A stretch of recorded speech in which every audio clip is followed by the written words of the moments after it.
My father introduced me, and now it's my son's turn. Woodworking is a passion we'll share forever. Woodcraft understands that. Their people know the right tool for the job, and they make sure we understand how to use it. Their help, it means a lot. Woodcraft knows how we feel because they feel the same way. You know, I enjoy sharing my secrets, and now Jake's teaching me some things too. Woodcraft, helping you make wood work. Tight Bond Wood Glues, the pro's advantage.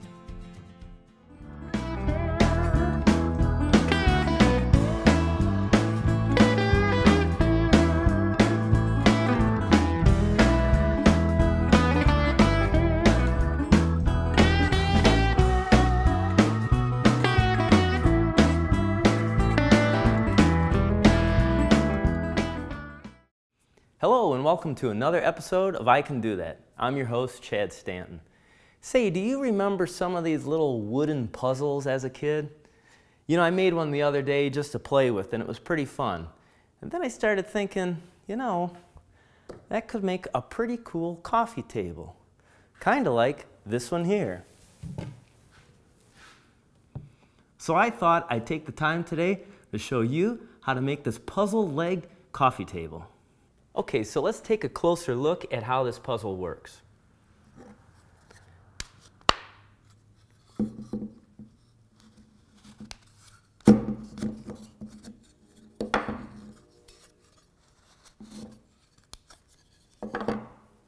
So besides the order that this goes together, the size is important too.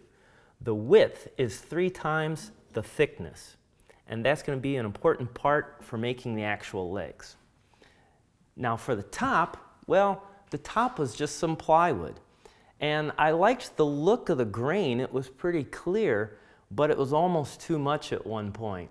So I decided to route these little grooves in it, which gives it a planked look. So I'm going to pull this down, and the first thing we're going to start working on are those legs. Okay, so I have here on the bench the 3 pieces that will be the legs. Now remember, I said earlier that for the thickness of the leg, in this case, which is 1.5 inches, it has to be 3 times for the width, or 4.5. Now, since they don't sell a 2x4.5 at the store, I had to make it out of a 2x6. Now, you'll notice that on the 2x6 right from the store that the corners are rounded over, and I actually need them to be good and square to get a nice tight fit when you start putting this all together. The first thing I want to do is use a hand plane to plane that down to get it to a nice square edge. Now the second thing is it would be ideal if I had a table saw to rip these down. If you don't, you can still use a circular saw. In this case, I have a fence set up on it.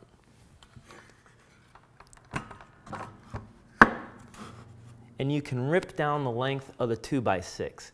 And you would probably even want to go a little bit wider than the final dimension. Again, you could sneak up on it with the hand plane. Use extreme caution in using this method though. Okay, I'm not going to take the time to show you exactly how to do that because there's a lot more important things to show you on the layout and cutting the notches to put these legs together. So we'll move on to that. So I have the 3 puzzle pieces laid out in front of me as a reference for what we'll be doing.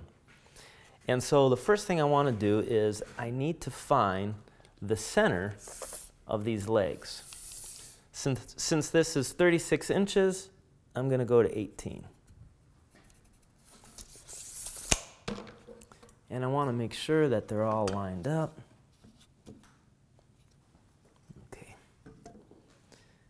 I'm going to transfer this line across to all 3 legs.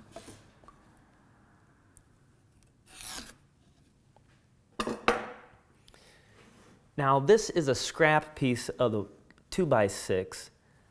I left a little long because I'm using this as kind of a gauge or a marker. And I already found the center of this. And so I'm going to place this on the line and just make a couple of pencil marks. Again, I need to transfer those lines all the way across all three legs.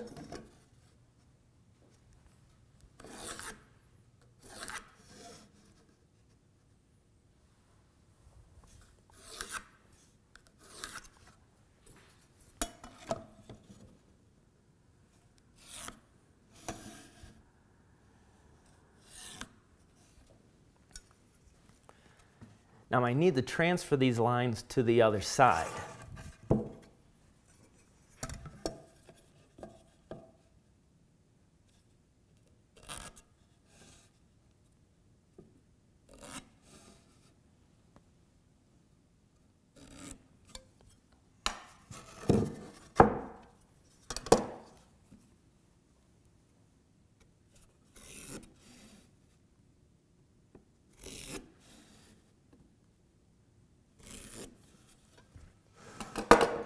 Again, I'll do this for the other legs.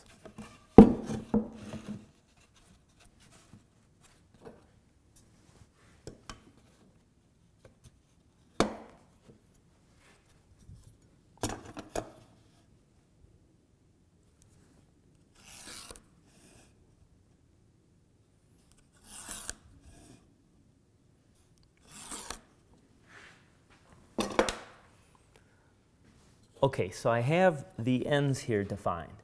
Now I need to make the lines for there. And that is going to be the thickness.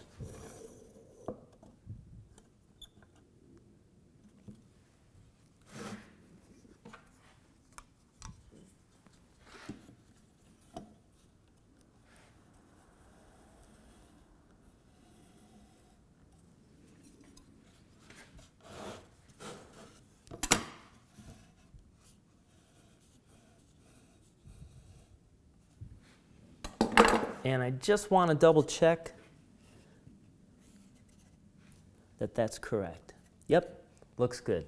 Okay, I'm going to do this to the other three legs as well as the other side.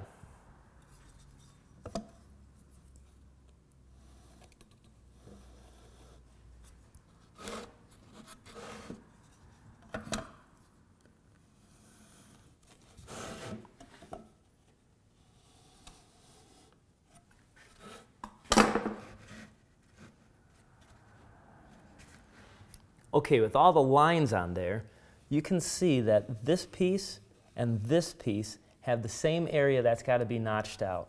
So I'm going to mark those. As far as this last one, it's a little bit different. So let's set that aside,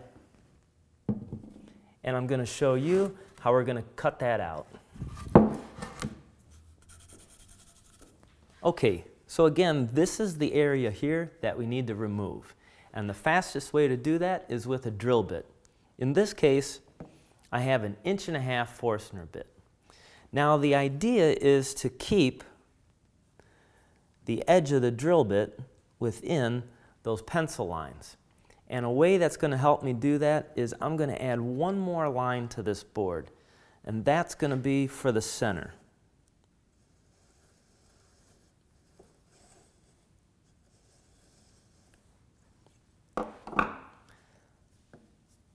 Now I can put the point of the bit to that line.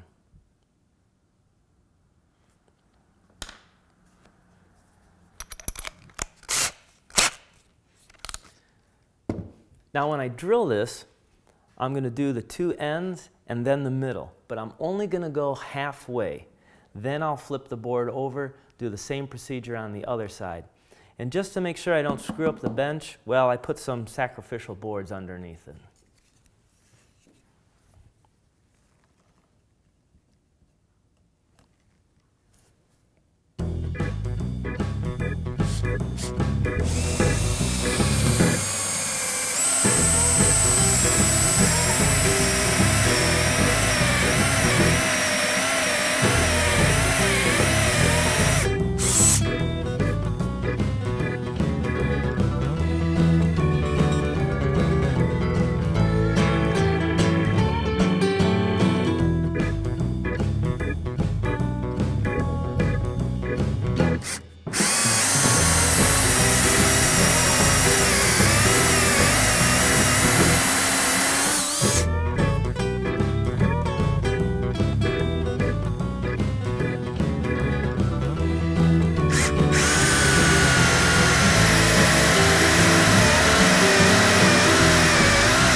So one of the reasons I'm only drilling halfway is, as you can tell, it takes some weight to push that 1.5" bit through.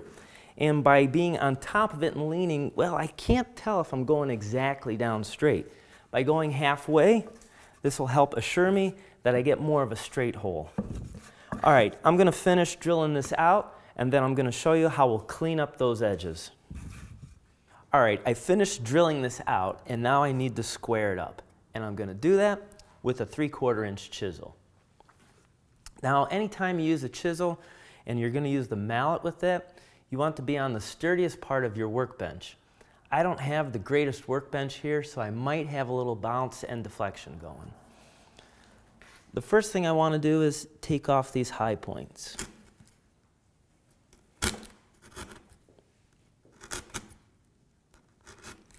I'm trying to work as close to that line as I can without going over.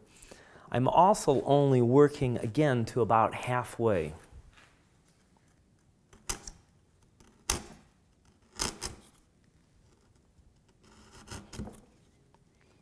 You'll notice I'm going down kind of on an angle. It's doing more of a slicing than a chopping.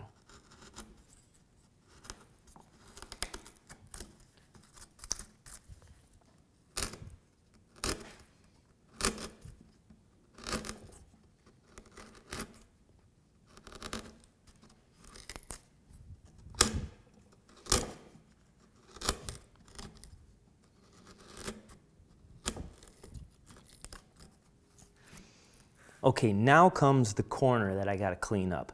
So I'm first going to work going across the grain.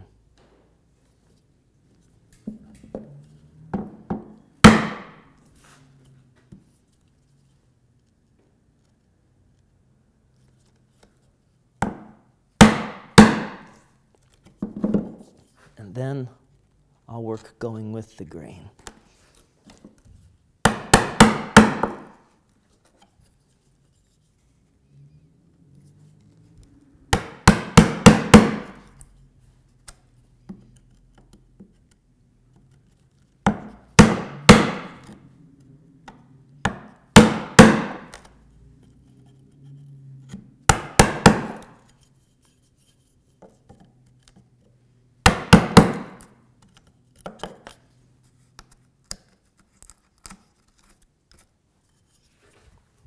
And the other side.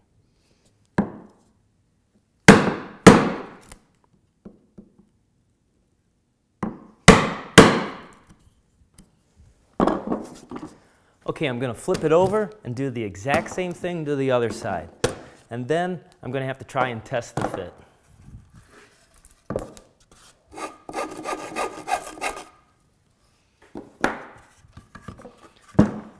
Okay, after using the chisel, I want to slowly sneak up on a fit for this.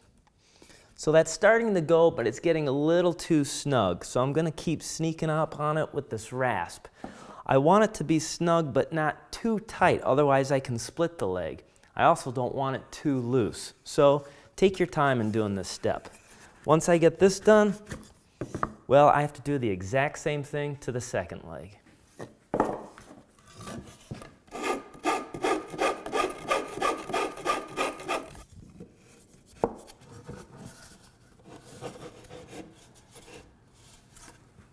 Okay, so I'm done fitting the second one.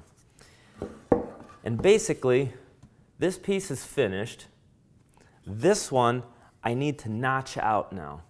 So I have to measure 3/4 inch on each side of the line.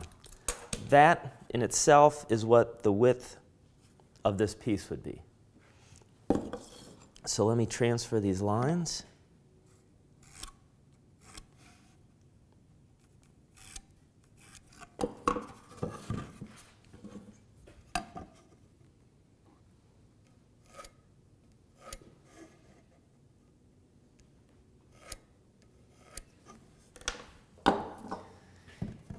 And because I want to cut these as accurate as possible, I'm going to use a handsaw.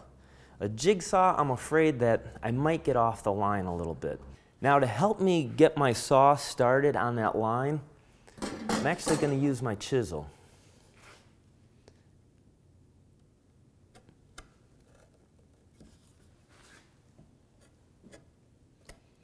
So I made a little notch that the saw should be able to rest in.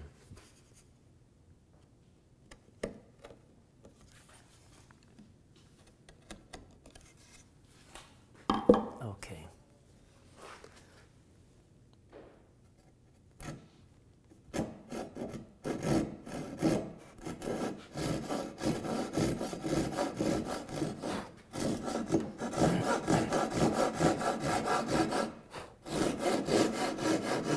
I'm using my thumb as a fence to help guide the saw.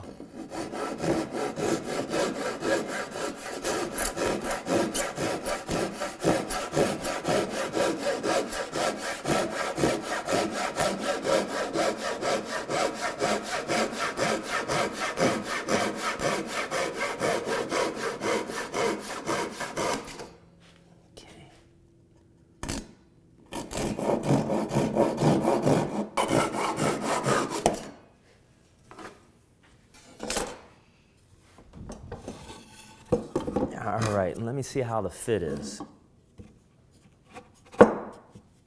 Hey, that's pretty good. All right, let me set this aside. And then the last one. Now we have the layout lines the same as the other two, but I'm not cutting out as much. What I'm going to do is I'm going to take my 1.5" Forstner bit and place it right in the middle. And then with my pencil, I mark to that edge.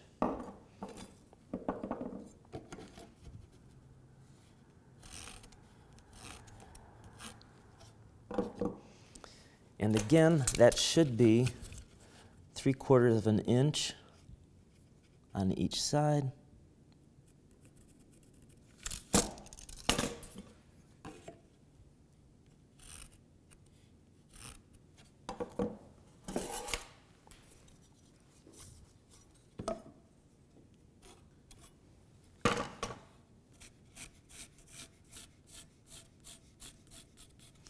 So this is what I have to drill and chisel out. And I'm going to do the same procedure on this as I did those. So once I get this cut out and cleaned up, I'll show you how it goes together. Okay, so we have all our pieces right here, and let's see how it fits. I've numbered the puzzle pieces, and that's the order that I want to put together with the legs. So I'll start with number 1. And I'm going to put this in my vise just to help hold it.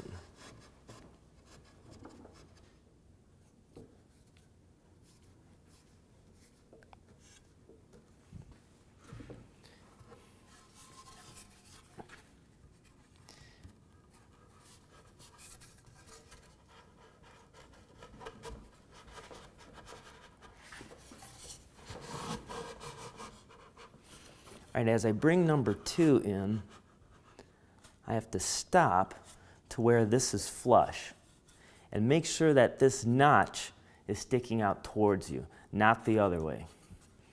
Okay, and now number 3 slides in. And I have to make sure that this part fits over as well as fitting in. So this is going to be a snug fit. All right, and now this will slide in. There.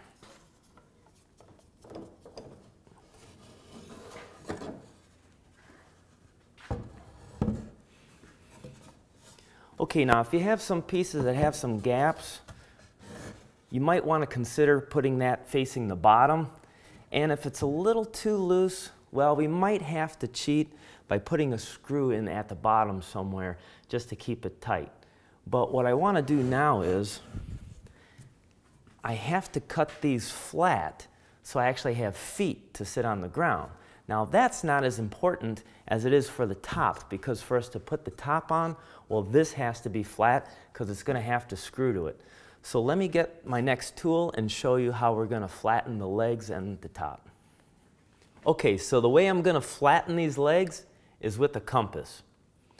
Now I want to take the compass and set it to the highest point of the leg, which in this case is this corner.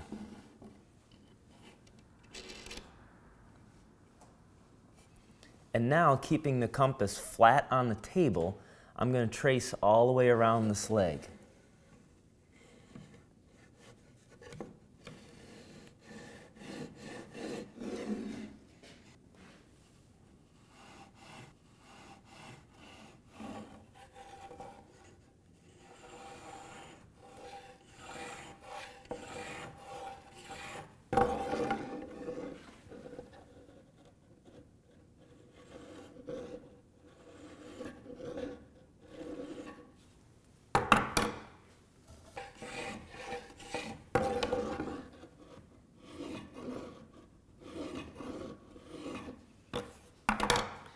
Okay, I have to flip this over and do the exact same thing to the top of these.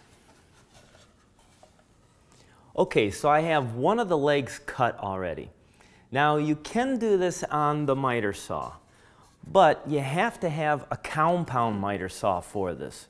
The front is turned at 45 and the back is tilted to 40. And I have to say that this cut is pretty extreme and can be kind of scary to do. Now, your compound miter saw has to be able to tilt both directions because you have to make the opposite side cut on there. Now, if you don't have the equipment to do that, or if you're just not brave enough, you can do it by hand. Now, you're going to want a saw that's going to be big enough to cut through this. If you have a saw with like a spline or a back on it, this is not going to cut all the way through that board. And once again, I'm going to use the chisel just to get started. Now you'll notice that not only do I have this cut here, this direction, but I also have to follow the cut down this direction. And I have a line on the back here that I'm going to try and follow. And in theory, if I get the saw started on that line, it should follow itself all the way through.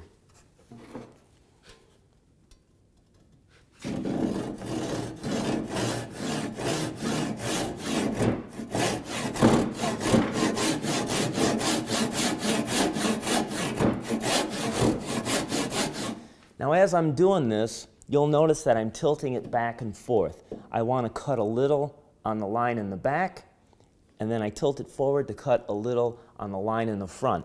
Once I get the saw inside that wood, well, I'm not going to be able to correct it.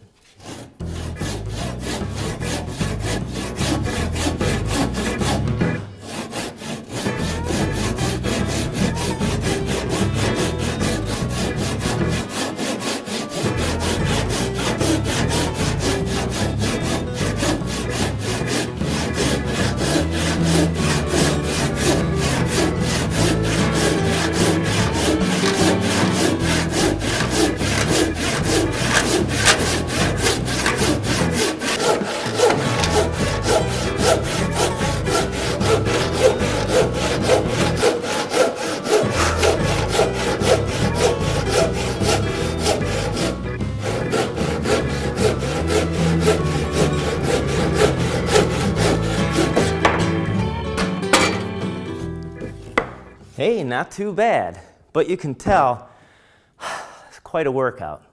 I don't have to go to the gym tonight. All right, let me finish making these cuts. I'm going to take a break, and then we'll be back. Okay, so I have the legs all put together, and what I want to do now is I want to drill some clearance holes through these legs because that's how I'm going to attach the top later. Now, you'll notice that I have a little bit of wiggle in this, and right now I'm not too worried about that, because once I put the top down and screw it, it should tighten up. But just so you know, it's going to be almost impossible to get no movement out of it, so expect that.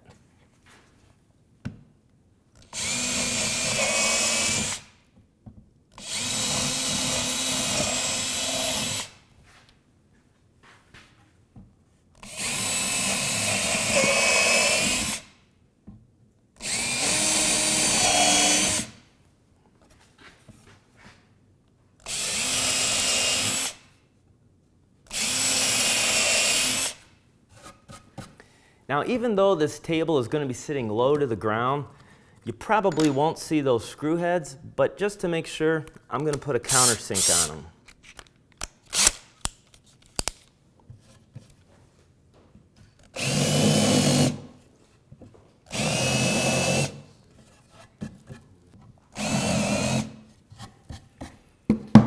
Okay, let me set this aside, and I'm going to bring in the plywood and start working on the top.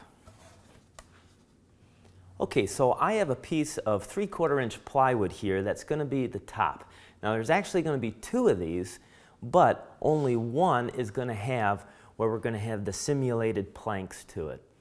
And from the plans, I found the center and the spacing in between, which is 6 inches.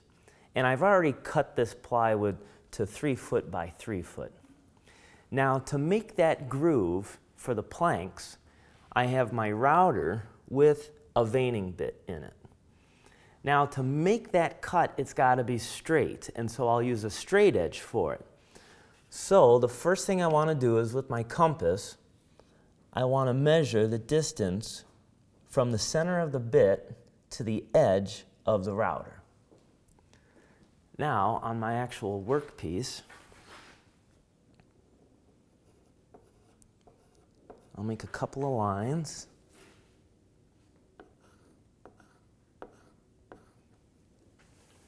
And then I'll clamp a straight edge to that.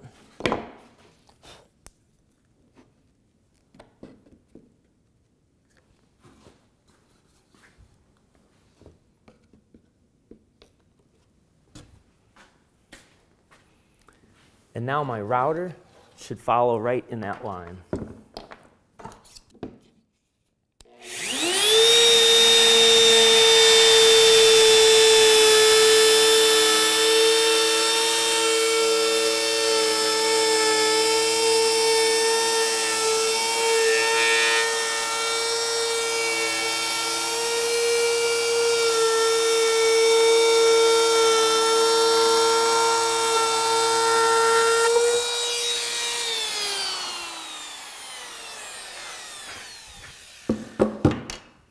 Okay, I'm going to do the same procedure for the other lines, and then I'll show you how we're going to make the circle for it.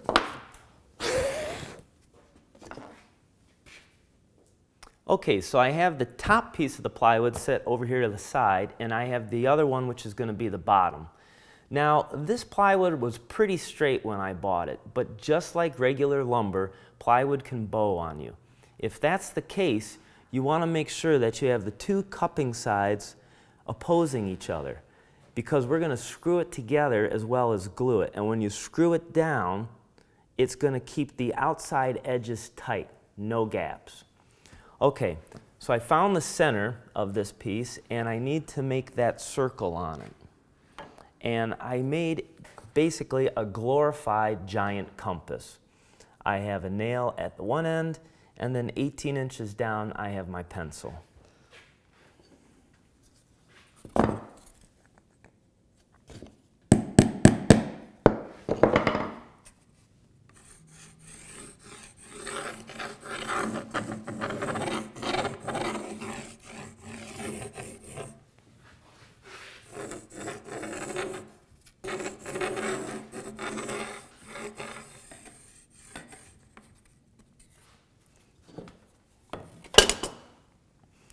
Okay, now I'm going to turn this over and put some glue on the whole bottom of it. So the circle, that's going to be my reference line for cutting. But also, too, when I put the screws in, I want the screws as close to that outside edge as possible to get a nice tight fit.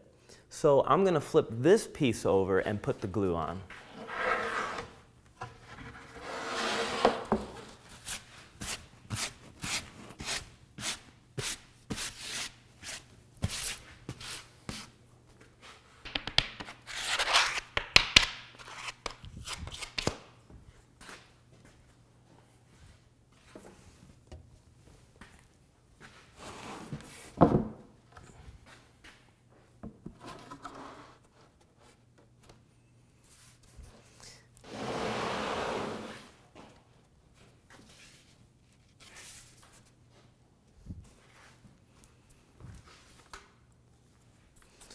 Okay, I'm going to put a couple of clamps on here to hold it in place, and then I'm going to drill some clearance holes. Got to be careful that I only go through this first piece and not into the second. And then I'm going to countersink and put a whole bunch of screws in.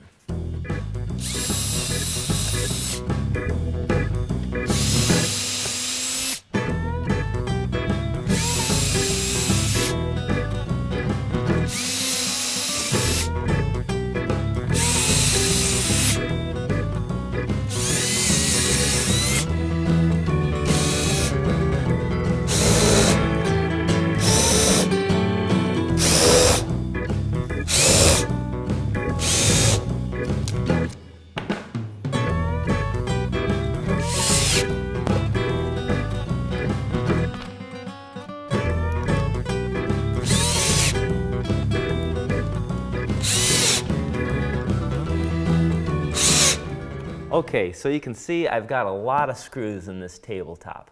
And the next step is to cut this out. Now, ideally, it would be great to cut this out with a router. You would use the same method as we did our makeshift compass here. I'd have a pivot point, and instead of the pencil, it would be a router that would be cutting through both layers of plywood. It would give us a perfect circle. But to do that, you need a big beefy router like this, and you need a very big bit to cut through our 1.5" plywood. If you're only working with this little guy, it's not going to do the job. So we're going to have to rely on using a jigsaw. Now, again, I have the bottom facing up because this particular jigsaw blade has the teeth that are going to exit going up. So my tear out and blowout will be on this bottom side, not on the good finish side. All right, let me start making the cut.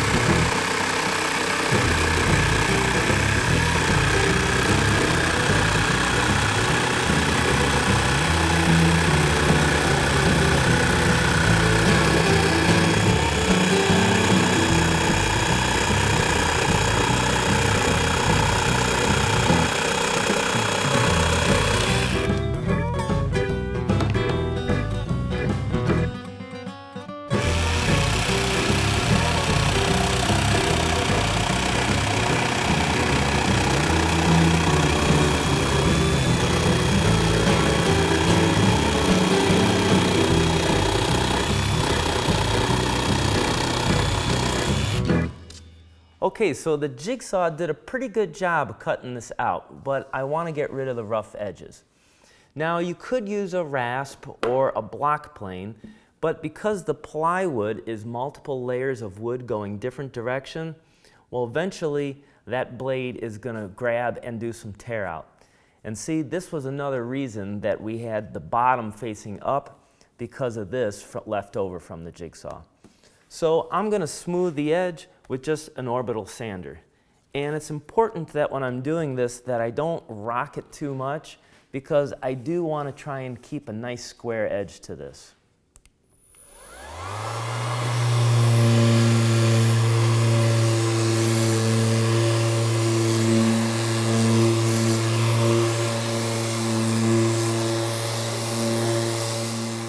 Okay, so I got the legs on the top here, and I measured so I have equal distance going on all 3 legs.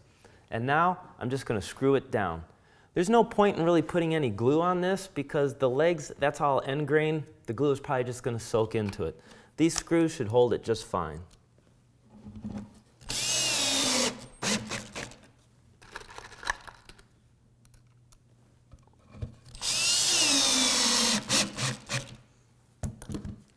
Now, because we'll have a little bit of wiggle in here, I want to make sure that these legs still stay seated on the top.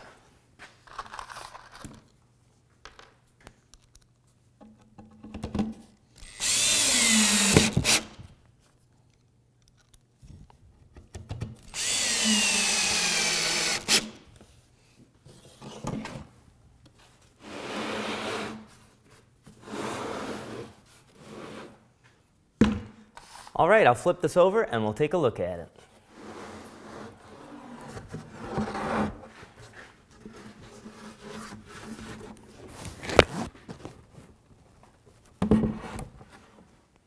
Not too bad. Now I will point out that when you're moving this around, be really careful of these corners because that's a mitered cut and it's end grain. So these corners are very fragile. But other than that, it's a pretty nice looking coffee table. So there we are. The coffee table's all built. And all we have to do now is some sanding and then for the finish. And the finish that I chose for this piece, I went with the Minwax Espresso. I like the dark color. I think it shows the grain really nice, but it also has another feature. The dark color, well, that'll help hide any gaps that you might have down there on the legs. As far as the finish on it, I used a brushing lacquer on it. I like the lacquer because I feel it's a little bit more clear than polyurethane, which sometimes is a little bit more yellow. Also, too, the lacquer dries very fast, so I can get a lot of coats on in a single day. And I want multiple layers of coats on this, especially if people are going to be putting their coffee cup or a cold drink on it.